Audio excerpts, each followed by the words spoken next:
साथ संगत जी, प्यार से कहना ध्यान निरंकार जी। आज वर्चुअल रूप में जो सभी आनंद ले रहे हैं इस समागम का, और सभी को जो थीम भी पता है, विश्वास, भक्ति और आनंद की है, तो ये विश्वास क्या है, ये भक्ति क्या है, और जीवन में भक्ति करते हुए ये आनंद की अवस्था को कैसे प्राप्त किया जा सकता है। तो ये एक जर्नी, एक रास्ता अगर हम देखें कि एक इंसान के जीवन में ये कैसे पड़ाव हैं, तो सबसे पहले तो हम अगर देखें तो ये विश्वास कैसे आ सकता है। विश्वास तो उस चीज़ पर भी होता है जो या तो कोई हाइपोथेटिकल भी अगर हम बात करें तो उस पर विश्वास तब तक नहीं बैठ पाता जब तक साक्षात वो चीज़ नहीं देख पाते। तो उसी तरह ये जो ब्रह्म ज्ञान है, तो ब्रह्म ज्ञान के ही जीवन में आने से ये विश्वास आना इस प्रभु परमात्मा पे, और ये भक्तिमय जीवन की यात्रा आनंद से जिए जाती है। जिस तरह एक हम उदाहरण भी देखें अगर, तो हम ये सुनते भी हैं अगर कि दो तरह के खाने होते हैं पदार्थ भोजन के, एक को जंक फूड की कैटेगरी बोलते हैं और एक को हेल्थ फूड की, कि ये जो हेल्थ फूड है इसने शरीर को तंदुरुस्त रखना है, बहुत ही पौष्टिक आहार है। और दूसरी तरफ जहाँ जंक फूड की बात होती है कि उसमें पोषण नहीं होता, वो सेहत को खराब करता है, उसमें जो गुण होते हैं वो इतने नहीं होते। तो किस तरह फिर हमारे को जब ये पता लग जाता है, एक बार वो खाकर खानों में जो अपने शरीर में फ़र्क हम देखते हैं, तो किस तरह ये विश्वास बैठ जाता है कि हाँ ये हेल्थ फूड अच्छा है। फिर किस तरह हम बार बार वो इच्छा रखते हैं कि प्रतिदिन इस तरह से शरीर में वो पौष्टिक आहार ही जाए ताकि ताकत बनी रहे, स्वास्थ्य हमारा ठीक रहे। और फिर वही हम अपनी डाइट प्लान को भी उस तरह फॉलो करते हैं। तो ये विश्वास जब आ गया कि इस प्रकार का भोजन अच्छा है, फिर उस भोजन की भक्ति हो गई। उसको बार बार हम हर समय कोशिश यही कि उसके साथ हम जुड़े रहें उस भोजन के, और फिर ये जो बेनिफिट दिखता है शरीर पे, वो एक भक्ति करते हुए वो एक चाहे ग्रहण कर रहे हैं उस तरह का ही खाना, फिर ये कैसे आनंद की अवस्था वो हमें दिख रहा है रिजल्ट अपने शरीर पे। तो उस तरह ही देखिए अगर हम, तो ये विश्वास है, और विश्वास के साथ भक्ति के साथ ही आनंद की अवस्था इस जीवन में हम परमात्मा को प्राप्त करके कर सकते हैं। और अगर हम विश्वास शब्द को देखें तो इसमें अगर दो नज़रिए के साथ देख सकते हैं कि ये विश्वास हो गया कि पूरा भरोसा, और अगर इसको स्प्लिट करके अलग तरीके से देखें तो विष का वास, मतलब जहर, विष। तो वो हम अगर उस तरह देखें तो एक विश्वास और एक अंधविश्वास, तो कैसे हम अपने जीवन में एक उस तरह तो चले जहाँ विश्वास तो है, पर जब अंधविश्वास की बात आती है वहीं भ्रम होते हैं, वहीं डर होता है, वहीं इल्यूजन्स आ जाती हैं जीवन में। तो कैसे हमने वो एक अंधविश्वास नहीं पर विश्वास पे टिकना है, विश्वास को मजबूत करना है, क्योंकि जब मन में ये जहर आ गया तो फिर तो कुछ होते हुए भी वो ना होने के बराबर है। फिर मन के अहंकार प्रबल होते जाएंगे, मन में और बुरे ख्याल होते जाएंगे। जैसे अक्सर हम ये भी देखते हैं कि बात तो शुरू होती है विश्वास पे और ख़त्म हो जाती है अहंकार पे। कि उदाहरण के तौर पे अगर हम कभी स्कूल के दिनों की ही ऐसे बच्चों में अक्सर नोटिस करते हैं कि अगर एक किसी का पेंसिल खो गया होता है तो वो अपने पार्टनर की पेंसिल ही ले लेता है और बोलता है कि ये मेरी ही है, और फिर वो दूसरा बच्चा अगर एक एक्सप्लेन भी करे कि नहीं ये मेरी है, तो वो पहला स्टूडेंट इतने कॉन्फिडेंटली उसको अपनी ही मान के कि मेरे पेंसिल बॉक्स में थी अब नहीं है तो यही होगी, और फिर जब घर जाके देखता है तो अपने बैग के दूसरी जगह से अपनी ही पेंसिल मिल जाती है, तो उस समय तो वो विश्वास था कि ये दूसरे की नहीं मेरी है। और घर आके भी अगर देखा अपनी वस्तु जब मिल गई तो फिर ये अहंकार मन में आ गया कि अगले दिन स्कूल जाके किस तरह वो माफ़ी तो मांगी नहीं जाएगी। वो अहंकार ने इतना मन में गलत होने के बावजूद भी एक असर इस तरह छोड़ा कि अब अपने दोस्त के आगे जाके कैसे कह दें कि आप सही थे हम गलत थे। तो मन में अक्सर जहाँ विश्वास हो तो उसको उस तरह से ही मन में रखा जाए कि इसने हमारी एक अच्छी नियत का एहसास करते हुए एक इंटेंशन जो साफ, एक प्योर हार्ट, उसके साथ परमात्मा पे जहाँ ये यकीन करना है, ये फेथ होना है, विश्वास होना है, वहीं ये पूरे ब्रह्मांड की हर चीज़ ये विश्वास पे ही टिकी है। और विश्वास ऐसा नहीं हो कि असल में तो कुछ और है पर हम मन में कोई कल्पना दूसरी कर लें, ये आंख बंद करके असलियत से आंख चुरा कर कुछ और कर लें। तो फिर वो बात कि किस तरह अक्सर अगर हम ये अंधविश्वासों के ऊपर भी जाएं, उनको एनालाइज करें, तो सुपरस्टिशंस का ओरिजिन किस पर्पस से होता है और आज इंसान उसको किस तरफ ले गया, कि ये शुरुआत में बहुत ही लॉजिकल चीज़ें उनके कारण भी दिए गए कि इस वजह से ये चीज़ करनी है, और इंसान कारणों को भूलकर सिर्फ एक उसको नियम की तरह बनाकर ही चल रहा है बिना कारण जाने। और ऐसे ही हमारे जीवन में भी फिर बहुत वो पड़ाव आते हैं जहाँ किसी चीज़ का करने का उद्देश्य पता नहीं, उसको करने चलते हैं, मन में विश्वास भी रखते हैं, और कब वो विश्वास फिर एक नेगेटिव तरह से हमारे ऊपर ही हावी हो जाता है। तो विश्वास जब आए इस परमात्मा पे तो भक्ति है। तो ये भक्ति भी अब क्या है, भक्ति कुछ ऐसी नहीं करनी कि पूरे ही आसपास के वातावरण, व्यक्ति या किसी और चीज़ से अपने आप को काट लेना है, कहीं अपने आप को कमरे में बंद करके अपने नेचर को सही करना है, अपनी लगन को पक्का करना है। ऐसी भक्ति अगर करेंगे तो वो तो कुछ समय तक ही हो पाएगी, पर भक्ति तो वो होनी चाहिए जो हर श्वास में होती है। और हर श्वास में भक्ति अगर है तो हमें अपनी लाइफ की एक्चुअल सिचुएशन से भागना नहीं है, वो तो जिस प्रकार की हैं उसमें रहते हुए भक्ति करनी है। और जब ये करना आ जाता है तो आनंद भी इस जीवन में साथ ही उतर जाता है। फिर वो वेट नहीं करनी पड़ती कि भक्ति की हम सीढ़ी चढ़ रहे हैं और उसके बाद एज अ रिजल्ट आनंद आएगा। नहीं, वो भक्ति करते हुए, वो हर पल सांस लेते हुए, वो आनंदित होकर ही वो हर सांस का एहसास इस परमात्मा से जुड़ के होगा। तो हमें कैसे अगर देखें भी कि एक विश्वास की बात जब आती है, अक्सर इंसानों में भी देखा जाए तो वो ओत प्रोत मामला होता है, सिर्फ एक तरफ से विश्वास और दूसरी तरफ से नहीं। तो उससे भी एक ये पता लग जाता है कि अगर हम एग्जाम्पल देखें कि एक क्लास चल रही है, उस क्लास में टीचर हर स्टूडेंट को एक ही सबक एक जैसी एक्सप्लेनेशन के साथ समझाते हुए फिर भी जब कुछ समय बीतता है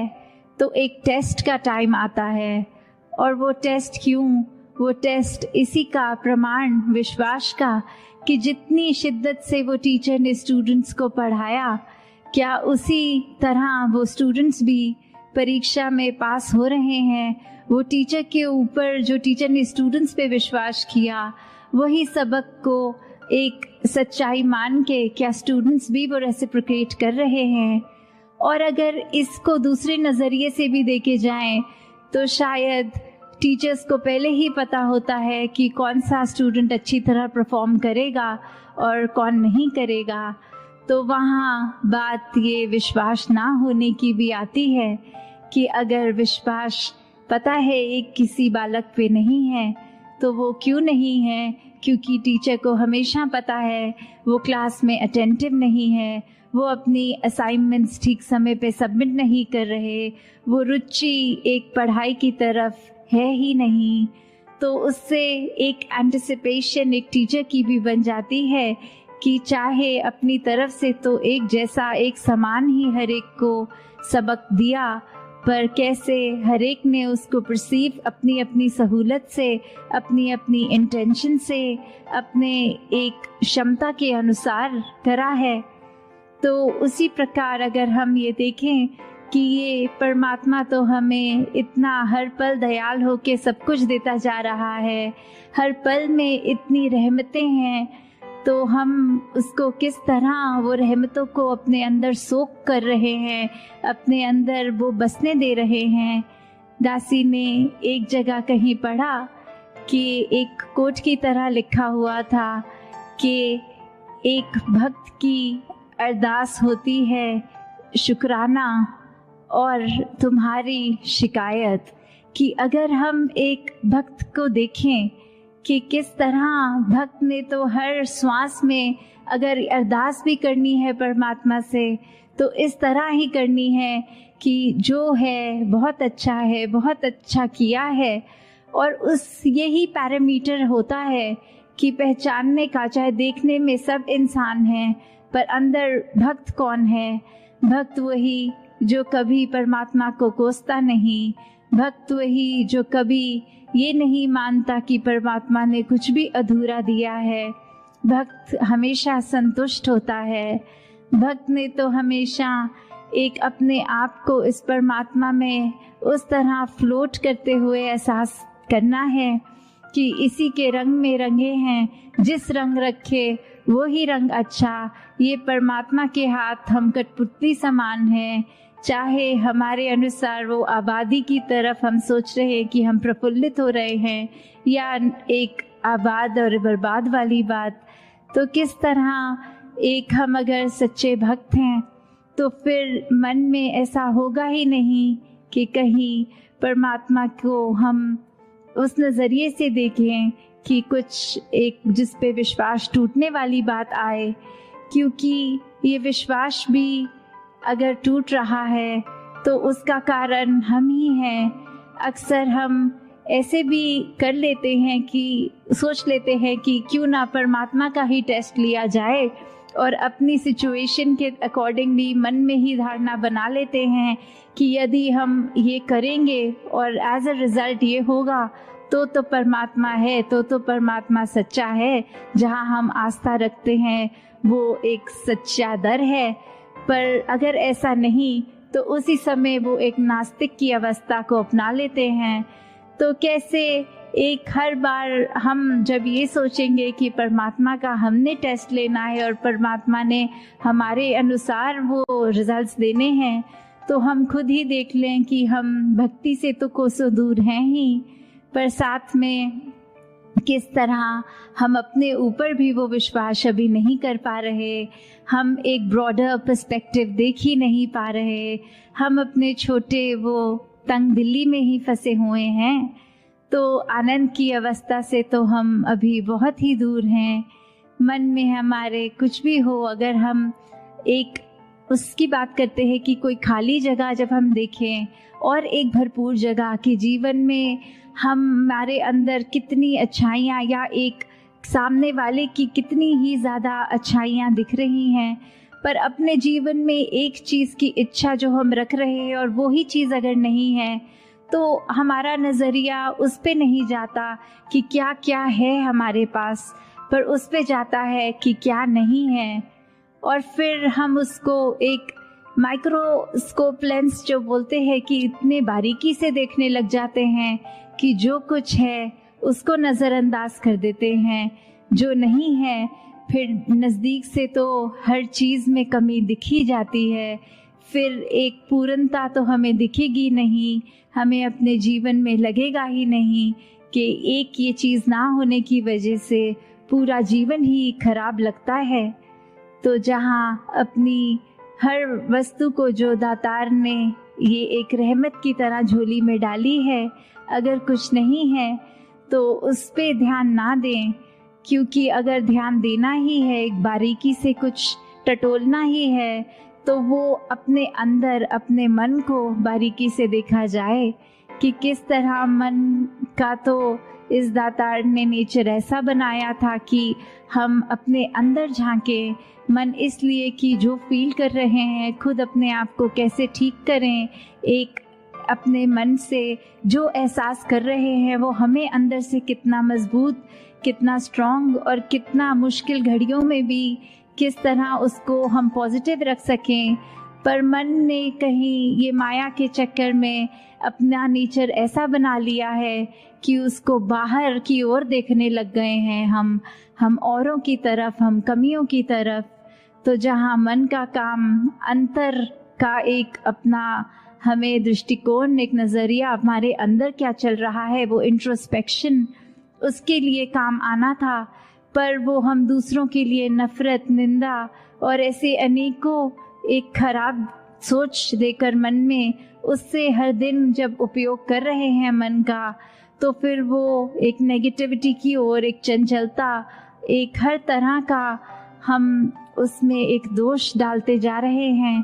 तो कैसे अपने मन को जब हम साफ रखते हैं, और मन साफ रखने का सबसे आसान तरीका ये भक्ति में तो सेवा है, सिमरन है, सत्संग है, कि जब इस निरंकार से जुड़ गए हैं तो फिर ये आनंद अपने आप जीवन में उतरता है। हर पल मन बहुत ही शांत, बहुत ही स्थिर, सहज भाव में, एक जो कहते हैं कांस्टेंट ब्लिस जो है, एक खुशी, उस तरह एक कभी भी वो एक्सट्रीम निराशा की फीलिंग नहीं होती। तो कैसे हमने हमेशा अपने जीवन में जहाँ हर पल कोशिश करनी है कि इस परमात्मा पे ये विश्वास हमारा पूरा रहे, वहीं साथ ही साथ कैसे भक्ति को किया जाए और वाकई ही भक्ति क्या होती है उसको उसी नज़रिए से किया जाए। भक्ति सिर्फ नकल नहीं है कि हमने देखा है पुरातन कैसे करते थे उसको एक रिपीट करना, नहीं। भक्ति हर एक की एक इंडिविजुअल जर्नी है, कैसे हमने हर दिन अपने आप को उसमें और प्रबल करना है, कैसे हमने हर एक चीज़ से जुड़े होने के बावजूद वो डिटैच्ड अटैचमेंट की अवस्था कि कुछ है तो उसका तो मज़ा उस समय लेना है, कुछ नहीं तो फिर अपने मन को उदास नहीं करना। कैसे वो इच्छाएं होनी मन में तो लाजमी है, पर वो इच्छाओं की पूर्ति ना होने से मन को फिर एक पतन की ओर ले जाना, एक मन पे बहुत बड़े बोझ बना के रखने। तो भक्ति तो फिर समर्पित होकर ही हो सकती है। जब इच्छाएं इतनी आ जाती हैं तो फिर भक्ति उस समय मजबूत नहीं रह पाती। अगर इच्छाएं पूरी ना हों तो भी अपने आप को हम एक पक्का कर लें कि इसका ना होना में भी बेहतरी ही है, तो फिर ही वाकई ही एक असल रूप में इंसान आनंद का एहसास कर सकता है। तो दातार हर एक पे कृपा करे, जो हर एक की इस समय एक अरदास भी है कि किस तरह से सत्संग रूप जो एक इतनी वास्ट हम मनाते थे समागम पे, हर कोई अपने घरों से चलकर फिजिकली गैदर होता था, और अब चाहे वर्चुअल रूप में इस तरह कर रहे हैं, पर भाव तो सबके वही, ये लगन इस निराकार से सबकी वही। और आगे के लिए अरदास कि हर कोई संतों के साक्षात दर्शन करके एक दूसरे की चरण रज लेकर उस रूप में ही ये समागम का त्योहार जो हर्षोल्लास का होता है, ये कैसे एक रूह का संबंध निरंकार से हर पल होता तो है, पर जब समागम पे सब आके इकट्ठे होते हैं तो फिर वो एक अंदर की जो खुशी इतनी ज़्यादा प्रफुल्लित, तो हर एक पे दातार यही कृपा करे, जहाँ हर कोई भक्ति भरा जीवन अपना एक स्ट्रॉन्ग करता जाए, वहीं फिर हर एक के लिए, संसार के लिए, सरबत का भला, वो एक अरदास कि ये ह्यूमैनिटी एक साथ आगे बढ़े, एक सेल्फिश होके अपने आप को तंग दायरे में ना रखें, अपने मन में हमेशा अच्छे ख्याल रखें। तो दातार हर एक पे कृपा करे। साथ संगत जी, प्यार से कहना, धन निरंकार जी।